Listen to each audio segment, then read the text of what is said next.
Welcome to Beyond the Music, the podcast where we dive into the lives and stories of people who shaped the world of music. My name is Lena. And I'm Karina. We're both classically trained singers, and this podcast is our chance to explore the fascinating intersections of music, history, and humanity. For our very first episode, we're starting with one of the most iconic names in music, Bach. How you say it in German, or Bach. I don't know. I can tell you the English word. Karina, tell it in English, how it's in English. Honestly, I think in every language we know the name of Bach. Oh, well, I heard it already pronounced differently. But well, back to Bach. Not just him. not just about Bach, but especially about his son, Carl Philipp Emanuel Bach, as well. That's right. We'll talk about Johann Sebastian Bach and his son Carl Philipp Emanuel Bach, also known as CPE, about their relationship, their contrasting musical styles, and how each left their mark on music history. It's a family story with more twists and turns than you might expect, especially nowadays in our families. So let's dive into the legacy of Johann Sebastian and Carl Philipp Emanuel Bach. Let's set the stage with some family history. I am one for the family history. Johann Sebastian Bach was born in 1685, and he came from a very long line of musicians. Safe to say, music was the family business. Almost everyone in the Bach family played, composed, or taught music. He married twice. His first wife, Maria Barbara Bach, was actually his second cousin. No. Which, yes, is a little bit weird, but I think back in the times it wasn't that weird. Well, Yeah. They had 7 children. Though sadly 3 died in infancy, which was really common in that time. And Maria Barbara passed away in 1720 when their son Carl Philipp Emanuel was just 6 years old. Oh my gosh, 6 years old. That must have been very difficult for the family. However, here's our first twist. Just 17 months later, J.S. Bach married Anna Magdalena, another accomplished musician, and together they had 13 children. Unfortunately, 6 of whom survived to adulthood.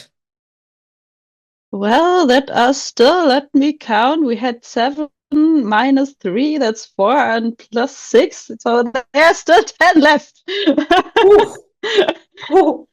That's a huge family. Oh my gosh, can you imagine what it would musicians. be like on holidays with all those kids? Wow.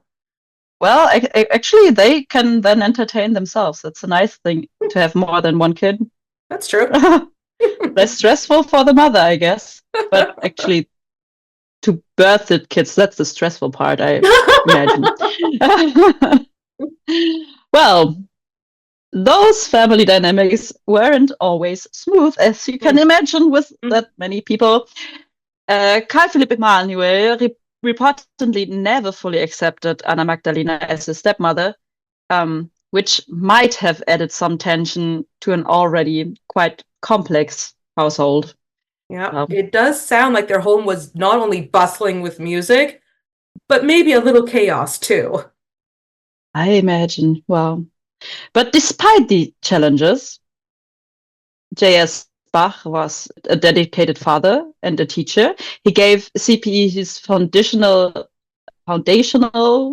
there came the German out in me, the foundational training in composition and keyboard performance. Can you imagine having Johann Sebastian Bach as your piano teacher? Maybe I would have been better in piano playing. Maybe me too, but to be honest, I would be very afraid. I would be scared. I am much more comfortable with singing, and it's hard to wrap your head around that, having such a prolific musician as your father and as your music teacher. And I also heard that JS wasn't just teaching technique, he was instilling a deep understanding of counterpoint and harmony from the Baroque era. Exactly. So also the theory behind it, behind playing the music. And that rigorous training gave CPE the tools to become a pioneer in the emerging classical style. But what's fascinating is their style were so completely different.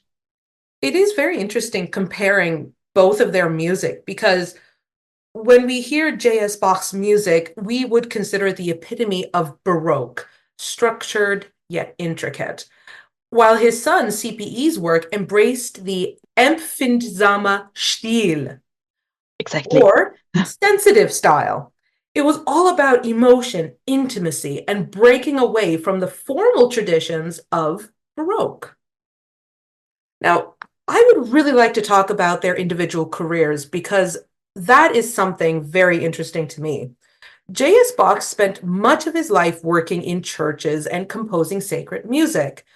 However, by the time CPE came of age, the role of the musician was shifting. Oh, that's a great point. During the 18th century, musicians began to see themselves as less a craftsman and more as independent artists.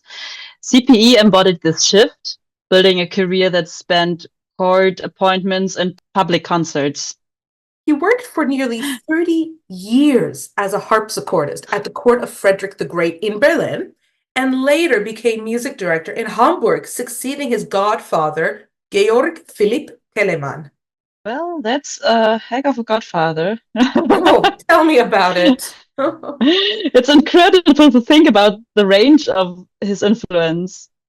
I mean, CPE's treatise, an essay on the true art of playing keyboard instruments, became a foundational text for classical composers like Haydn, Mozart, and Beethoven. Wow, to have that kind of a connection between the upcoming composers who we love nowadays, it's really exciting. However, and this is what fascinates me. J.S. Bach was actually seen as old-fashioned during CPE's lifetime. By the Mhm. late 18th century, if you ever mentioned Bach, people assumed you meant his son, Carl Philipp Emanuel. That's quite the fascinating twist. I mean, how can a legacy of a family shift over time like this? I mean, now there's Bach, like you think of his father. Mm, And at his time, it was always like, oh, well, yeah, Carl Philipp Emanuel, because his style was actually probably more liked in the time. yes, CPE was really breaking away from, if we want to use the word old-fashioned during his time, the Baroque era. He really wanted to push music into the transition of the classical music era. And we also have to look at their relationship of father and son, because it wasn't just a Mm, professional relationship. It was deeply personal. And, we researched that J.S. reportedly favored his eldest son, Wilhelm Friedemann, which may have created some sibling rivalry.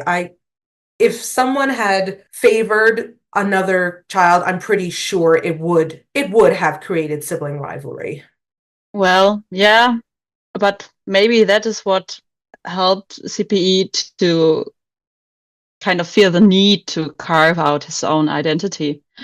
I mean, after spending years under his father's shadow, then he left to Frankfurt an der Oder and later to Berlin, or how you say Berlin. Berlin, yes. to Oh, Yeah, I beautiful mean, city.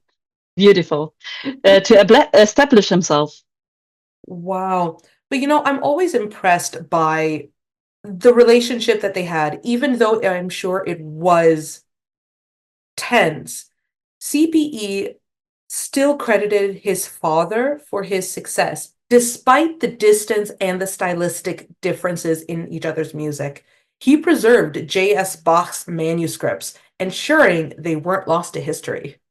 It's a beautiful irony, isn't it? The son who sought independence became one of the key reasons his father's legacy endured. Mm. So, what's the takeaway from their story? Well, for me, it's the idea that musical evolution is a family affair.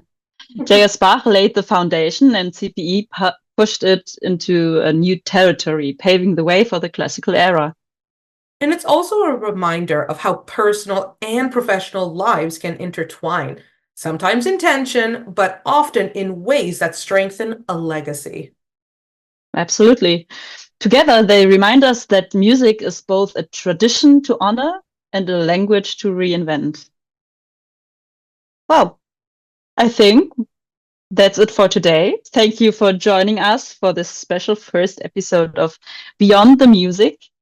We hope you enjoyed exploring the lives of the Bachs as much as we did. If you liked this episode, don't forget to subscribe and leave a review. And next time, we'll delve into another fascinating chapter of music history. Until then, keep listening and discovering the stories behind the music. See you next time.